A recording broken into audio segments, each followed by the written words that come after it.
Il existe en toi un territoire encore inexploré, un monde intérieur que personne ne t'a appris à cartographier. Tes peurs, tes désirs, tes rêves, tout semble venir de toi. Mais une voix plus ancienne murmure que ce n'est pas si simple. Et si tu n'étais pas entièrement toi-même? Et si ce que tu crois être n'était qu'un fragment d'un être plus vaste, plus mystérieux? Carl Gustav Jung, l'un des penseurs les plus profonds du XXe siècle, a ouvert une brèche dans la conscience humaine.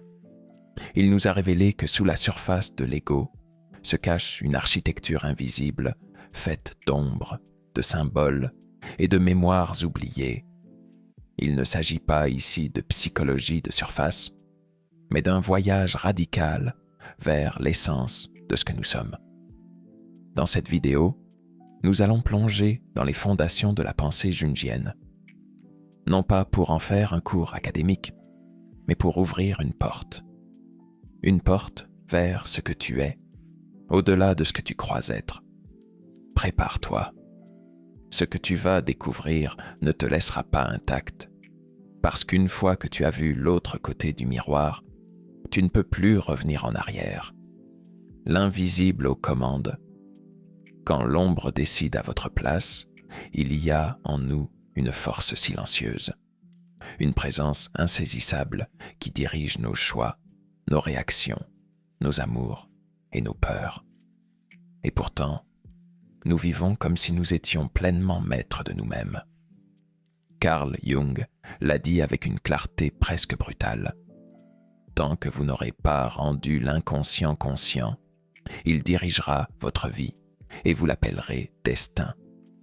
Ce n'est pas une métaphore poétique, c'est un constat clinique. La conscience, ce petit espace mental dans lequel nous avons l'illusion d'être libres, n'est qu'une île perdue au milieu d'un vaste océan de contenus refoulés, d'instincts oubliés et de mémoires ancestrales. Nous croyons décider, mais bien souvent, nous exécutons un programme enfoui dans les profondeurs de notre esprit. C'est là que commence le voyage jungien, un plongeon dans l'obscurité pour comprendre les mécanismes cachés qui nous façonnent. Chaque réaction disproportionnée, chaque attirance inexpliquée, chaque rêve récurrent est un signal, un message que l'inconscient tente d'envoyer à la conscience. Jung ne nous propose pas un remède rapide ou une solution toute faite. Il nous propose une aventure intérieure, celle de devenir enfin ce que nous sommes réellement. Mais ce chemin est exigeant. Il commence par un constat douloureux. Une grande partie de ce que nous appelons nous-mêmes est en réalité une construction fragile, fabriquée pour s'adapter, plaire, survivre. Ce moi apparent, Jung le nomme l'ego. Il est utile, bien sûr. Il nous permet d'agir dans le monde, de construire notre identité sociale. Mais il n'est qu'un masque, un rôle temporaire dans une pièce dont nous avons oublié le script. En dessous, plus profond, réside ce que Jung appelle le soi, ce que nous sommes au-delà de ce que nous croyons être. Le soi est complet, vaste, souvent contradictoire. Il contient l'ombre et la lumière, la blessure et le remède, la peur et le courage. Le problème, c'est que le soi ne parle pas notre langage. Il s'exprime en symboles, en images, en mythes, et surtout, en rêves. Faire connaissance avec son inconscient, ce n'est pas devenir plus intelligent, ni même plus heureux. C'est devenir plus réel, moins manipulable, plus enraciné. C'est reprendre possession de sa vie, non pas en effaçant ses blessures, mais en leur donnant un sens. Jung ne nous promet pas la paix, il nous propose la totalité. Et cette totalité, elle commence là où nous avons appris à ne jamais regarder, dans notre ombre. Le labyrinthe de l'âme. Cartographier les royaumes invisibles. Imagine un château à étages, immense, dont tu ne connaîtrais que le grenier. chaque pièce oubliée, chaque escalier secret, chaque souterrain dissimulé représenterait une facette de ta psyché. C'est ainsi que Jung décrit la structure de l'esprit humain, une construction intérieure à plusieurs niveaux, dont nous ne visitons que la surface. À l'étage visible, la conscience, ce que tu sais de toi, ce que tu peux nommer, analyser, ressentir en temps réel. Là se loge l'ego, le narrateur principal de ton histoire.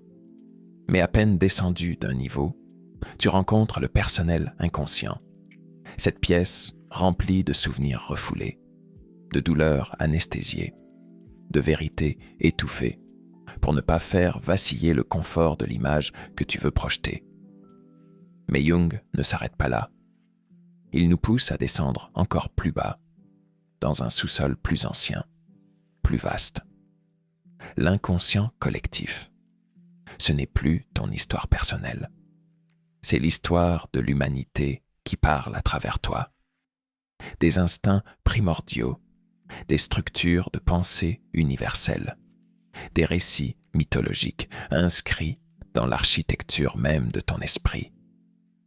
Là vivent les archétypes, ces formes préexistantes qui structurent ton imaginaire, ce que tu prends pour ton propre désir, ta propre peur ou ta propre passion, est souvent le langage de ces forces anciennes.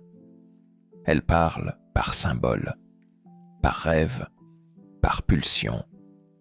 Et tant que tu ne les reconnais pas, elles te manipulent. Mais en devenant explorateur de ton propre château intérieur, en cartographiant les étages oubliés, tu entres dans un dialogue avec toi-même. Tu ne vis plus simplement, tu habites ton être. Et c'est cela, selon Jung, le véritable commencement de l'individuation. Les visages de l'invisible, archétypes, les voix de notre humanité ancestrale. Ils sont là depuis toujours. Ils t'attendent derrière chaque rêve, chaque fantasme, chaque réaction instinctive que tu ne comprends pas. Ils n'ont pas de nom fixe, mais Jung leur en a donné quelques-uns. Le héros, l'ombre, l'anima, l'animus, le sage, le trickster. Ce sont des archétypes, les visages fondamentaux de l'humanité, logés dans l'inconscient collectif. Chaque archétype est une force, un programme ancestral que ton esprit active selon les situations. Quand tu te sacrifies pour protéger un être aimé, c'est le héros en toi qui se réveille. Quand tu te bats contre une part de toi que tu refuses d'accepter, c'est ton ombre que tu affrontes. L'anima et l'animus, eux, représentent le féminin dans l'homme et le masculin dans la femme, les polarités complémentaires que nous portons tous. Tu n'inventes pas tes émotions, tes mythes, tes peurs. Tu les hérites. Tu les habites comme un acteur entre dans un rôle millénaire. Et plus tu les ignores, plus ils s'imposent avec violence. Mais si tu apprends à les écouter, à les reconnaître, ils deviennent des alliés. L'erreur moderne est de croire que nous sommes vierges de toute programmation. Jung, lui, nous montre que nous sommes faits de strates, d'instincts, d'histoires, et que dans chaque personne vit une mémoire collective. En l'acceptant, tu cesses d'être un simple produit de ton époque.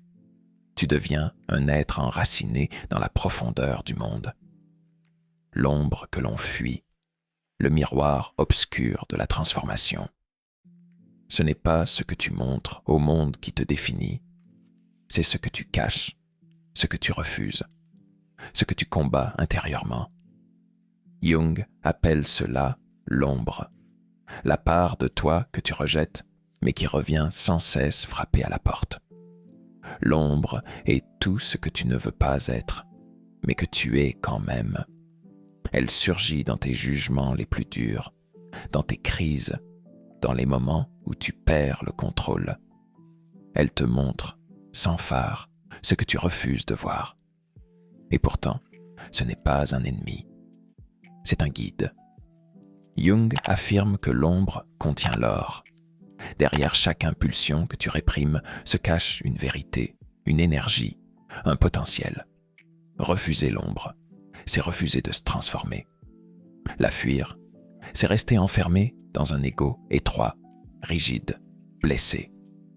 Mais en l'intégrant, non pas en l'approuvant, mais en la reconnaissant, tu commences le travail de l'alchimiste. Tu transformes la boue en or. Tu deviens capable d'agir librement au lieu de réagir mécaniquement. Tu fais la paix avec toi-même. Et cette paix n'est pas confortable. Elle est vivante. Elle est parfois inconfortable, dérangeante, mais profondément vraie. Elle marque le début de l'autonomie intérieure, individuation, le grand retour vers soi-même. On croit que grandir, c'est accumuler, savoir plus, posséder plus, réussir plus.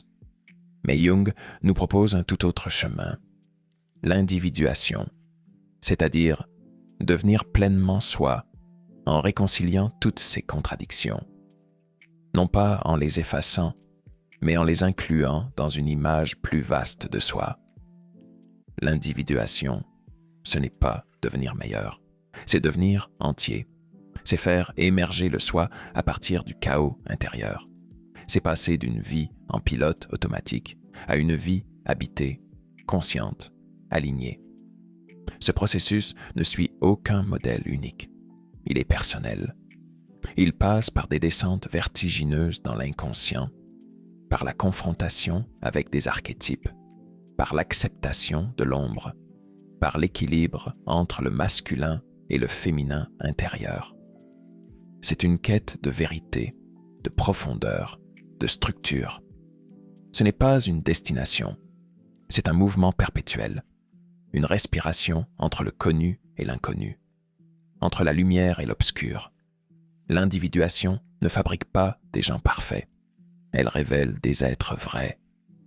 Et au bout de cette route, il y a quelque chose de rare, une paix qui ne dépend pas des circonstances, une clarté qui ne fuit pas devant la complexité, une force tranquille qui ne cherche pas à dominer, mais à exister pleinement. C'est ce que Jung a appelé le soi accompli. Et c'est, peut-être, la seule révolution vraiment intérieure. Tu viens d'entrevoir un monde qui était déjà là, tapi dans les plis silencieux de ton esprit. Ce que Jung nous offre, ce n'est pas une solution toute faite. C'est une lampe dans les ténèbres, une invitation à descendre en soi avec courage. Le plus grand mensonge que l'on nous enseigne, c'est que la vérité est à l'extérieur. Pourtant, chaque étape du chemin intérieur révèle qu'il n'y a pas de maître plus grand que ton inconscient, pas de miroir plus honnête que ton ombre, pas de liberté plus réelle que celle de devenir entier. Tu n'as pas à devenir quelqu'un d'autre, tu as simplement à devenir toi, entièrement. Et cela demande un acte de foi. Croire que même dans tes parties les plus sombres, il y a de la lumière qui attend d'être reconnue. Souviens-toi, ce n'est pas la perfection que tu cherches, c'est la totalité. Et elle commence là où tu choisis enfin de te regarder en face.